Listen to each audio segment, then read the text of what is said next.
ஒவ்வொரு முறையும் இந்த கோரிக்கையை வைத்து அரசு மருத்துவர்கள், அரசு செவிலியர்கள் பணி நிரந்தரத்திற்கு, வேளாண் குடிமக்கள் விளைய வைத்த பொருளை கொள்முதல் செய்யுங்கள், சேமிப்பு கிடங்கு வைத்து எங்கள் விளைபொருளை சேமித்து வையுங்கள். வீதியில் முளைத்தது கிடக்கும் போது ஒரு வழி வரும் பாருங்க.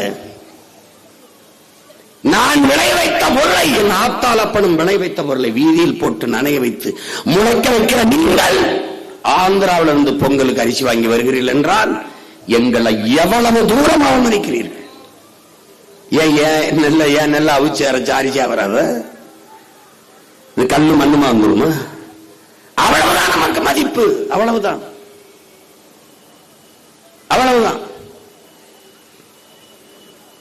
அவ காதல வாங்கிறது இல்லை.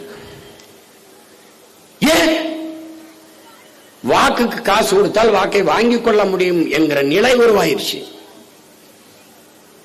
அறிவார்ந்த பெருமக்களே, அன்னைக்கு வாக்கு செலுத்துகிற மக்கள், வாக்காளர்கள் தங்களுக்கான ஆட்சியாளர்களை தீர்மானித்தார்கள்.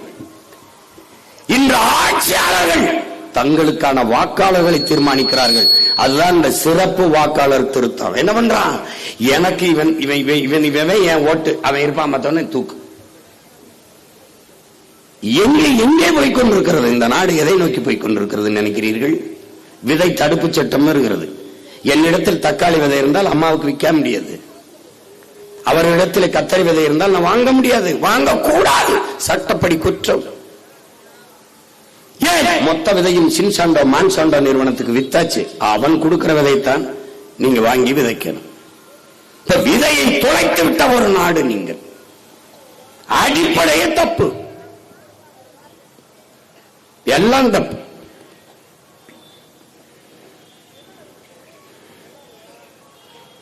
இந்த அரசு பணியாளர்கள் வாக்கு நமக்கு வராது என்ற அச்சம் ஏற்பட்டாலே ஒழிய அவர்கள் இந்த கோரிக்கையை ஏற்க மாட்டார்கள்.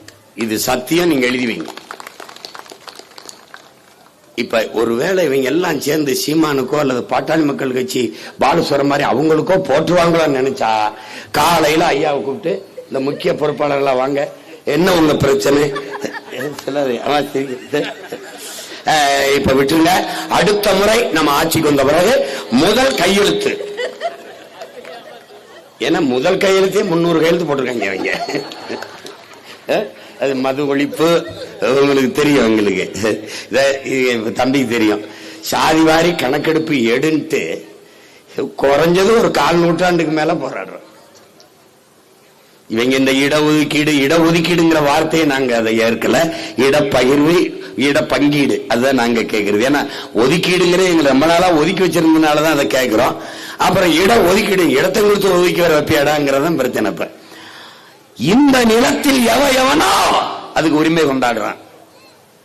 ஆனால் ஒரே ஒரு மகன், ஒற்றை மகன் போராடி நமக்கு இந்த உரிமை பெற்று தந்தான் அல்லால் அது எங்க ஐயா ஆணமுத்து ஒருவன் தான். அவன் தான் பெற்றுக் கொடுத்தான். அவன்